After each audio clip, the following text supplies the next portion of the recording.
Today on The Young and the Restless, Jeremy panics over Phyllis' disappearance. Sally extends an invitation to Adam, and Phyllis' loved ones speak at her memorial. At the Abbott house, Diane and Jack look at the program for Phyllis' memorial and discuss Summer's choice to have it at the lounge where her mother collapsed. Kyle listens as Diane wonders why Summer wouldn't choose a location with happier memories. Kyle says he couldn't agree more. It's a terrible decision. He couldn't talk his wife out of it. They haven't talked much at all. He feels like she's on a mission to prove something. Diane thinks she should stay home. Kyle says Summer insisted they all be there.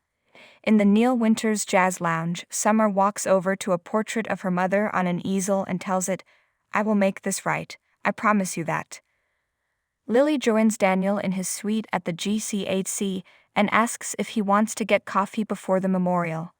He has a pot, so she pours some and asks how he's coping. Daniel will pull it together for Summer and his mom. He's proud of his sister for putting this all together and is also worried for her. Lily tells him they're going to suspend work on Omegasphere. Daniel is taken aback and pleads with Lily not to do this. He needs structure. Lily gives in and says that's fine. Daniel thanks her.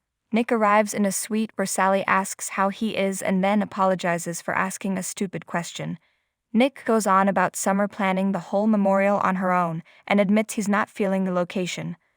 They're all back in the same room where it happened, and he's worried today won't turn out as Summer's hoping. At Crimson Lights, Jeremy answers his phone, listens, and fumes. What do you mean she was a no-show? He grits that she was supposed to be on that damn flight last night. In a hotel room, Phyllis unpacks clothing, shoes, and a wig from a black bag. Nick and Sally arrive at Crimson Lights, where Summer appears. Sally walks over to tell her she's sorry about her mom. She offers to help out at the memorial and would love to be useful. Summer snaps that it never occurred to her that Sally would be at the memorial, where she doesn't belong. Does she really think that Phyllis would want her there, especially now that she's glommed onto her father? Nick turns as Summer sees. I hate that he is still with you when you are pregnant with Adam's baby. That is who you should be with, Adam. The two of you deserve each other, so please just stay far, far away. Nick sends Sally to the counter and asks his daughter, "What are you doing?" Summer is sharing how she felt. He is there if she needs to take things out on someone and offers her help. Summer will get a coffee at the club and will see him there. She leaves and Nick tells Sally he's sorry. Sally says she just lost her mother, she gets it. She'd like to be with him, but she'll be thinking of him. Summer, need you go? They kiss and he walks out. Jeremy arrives at the hotel room and finds Phyllis and her things gone. He swears, "Damn it," and walks back out. At the memorial, Kyle asks Summer what Chance is doing there. Summer asked him to come and has to go touch base with him. She walks over to ask if Chance has any updates. He doesn't but notes she's going for maximum impact with the choice of venue. Summer is convinced that Diane won't be able to hide her guilt. She glares across the room in Diane's direction. Adam finds Sally alone at the coffee house and she explains Summer made it clear that she's not wanted at Phyllis Memorial. She found out the baby is his and resents her even more. Sally invites Adam to join her and give her some positive assurance that things will work out. At the memorial, Nick tells his parents that Summer is being strong, too strong. When she breaks it will be bad. They agree they'll be there for her when the grief sets in. Nearby, Michael and Lauren tell Daniel that the portrait of his mother is lovely. Daniel wishes she were alive to appreciate their sentiments. Michael prompts Daniel to turn around, and he's floored to see Lucy standing with Danny. He rushes to embrace her and learns that Danny didn't want him going through this alone. Near the stairs, Jeremy looks around and spots Diane. Across the room, Jack, Diane, Summer, and Kyle eyeball Stark. Kyle fumes that he has a lot of nerve showing up there. Summer was afraid he'd pull something like this. She doesn't care about his claims that he married her mom. I don't want him here. Jack will handle it. He strides over and Summer runs over to Chance. Please don't let this blow up. Jack confronts Stark, who says Dan is guilty and killed Phyllis. Chance intervenes and tells Jeremy this is a private affair and he's not welcome. He complains he's there to mourn his wife and suggests the cop turn his attention to Diane. Chance informs him he's going to escort him out of there. He threatens to hunt up a parole violation, so Jeremy goes willingly. Summer looks at Diane and then turns away with an expression of loathing. At the coffee house, Sally and Adam talk parenthood. Adam tells her she'll have to roll with the punches and learn on the job when the kid comes. Talk turns to his deal with Victor, but he wants to keep things light. Besides, he doesn't know how she can help unless she has millions laying around so he can acquire McCall Unlimited on his own. Sally doesn't have money to offer, but a distraction. I have a doctor's appointment coming up, one that checks for any anomalies and the baby's gender. Would you want to be there? He breaks into a lopsided grin. At the memorial, Kyle tells Jack and Diane that Stark is behind setting this in motion, he's sure of it. Nearby, Danny walks up to Lily and asks her to keep an eye on Daniel for Lucy's sake. She says, of course. Summer goes to the front of the room and asks everyone to take their seats so they can begin. Several women in black dresses and hats stand to the side of the room, and one of them is Phyllis in disguise. In the jazz lounge, Summer begins the memorial by speaking about the choice of venue. She thought it was important to restore some peace to the club dedicated to Neil Winters. The healing starts now. She's grateful to everyone who offered to help and respected her need to do it on her own because she needed to make amends to her mom. Unfortunately, she and Daniel were both going through an upsetting time with her when she died. Summer cries as she says Phyllis crossed some lines because she loved them and wanted the best for them.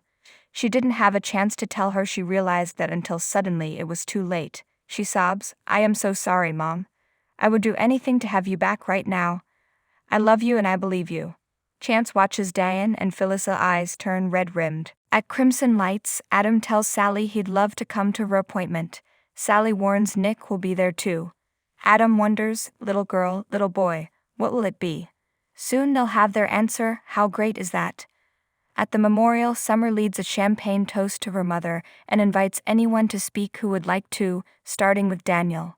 He stands up and struggles. I didn't prepare anything, I'm sorry. Lucy urges him to speak from the heart. Daniel says, I can't, I'm sorry. Nick walks up the front beside Summer and recalls that he and Phyllis were extremely competitive with each other. A cool friendship that turned into a love story that lasted a very long time and produced the beautiful young woman standing next to him. Nick makes Michael and Lauren smile as she says he couldn't describe Phyllis in 10 words or less. She was brilliant, fearless, adventurous, and so damn funny. When you made her mad, look out, but there was nothing she wouldn't do for someone she cherished. She was one of a kind. Summer hugs her dad. Jack gets up to speak next. He says his history with Phyllis is a story of extremes. They seemed destined to hurt each other, but Nick is right. She was one of a kind, a force of nature. He has a lot of memories of Phyllis, but one stands out. He tells the story of her going into labor in the elevator and delivering Summer. Diane fights tears as he talks. Jack tells Summer that her mother loved her and Daniel more than anything in this world. Summer hugs him. He raises his glass. Here's looking at you, Red. At Crimson Lights, Sally gasps. Ooh. She places Adam's hand on her baby bump and says she thinks the baby is moving. Adam says that's definitely it. They stand there like that, smiling and in wonder. At the memorial, Lauren and Michael are at the front of the room talking about their friendship with Phyllis, who was always there for the both of them. Lauren recalls that she was one of the few people who knew what it was like for her to be kidnapped by Sheila Carter. It bonded them like nothing else could. Michael speaks of the highs and lows and is sad she was taken from them on a downswing. Nikki speaks next and says she and Phyllis had their differences, but had one very important thing in common, their love for Summer. They recently collaborated on a project that was near and dear to their hearts. She shoots a look at Diane, and she came to appreciate how her mind worked. She never ever gave up no matter what. Phyllis, in her disguise, smiles slowly. At the hotel, Jeremy fumes. Phyllis, where are you? You are not going to mess this up for me. As Nikki continues talking, Chance gets a text from work saying they know who bought the poison. Chance asks for a name. Summer asks if anyone else wants to talk. Lucy steps up. She laughs at her grandmother letting her call her Phyllis, and teaching her to fight for what she believes in and to work for what she wants. She flew to Portugal to help her and her dad when they weren't getting along, and she's really glad she did. Lucy tells Daniel, Phyllis taught me to never be too proud to say you're sorry because love is so much more important.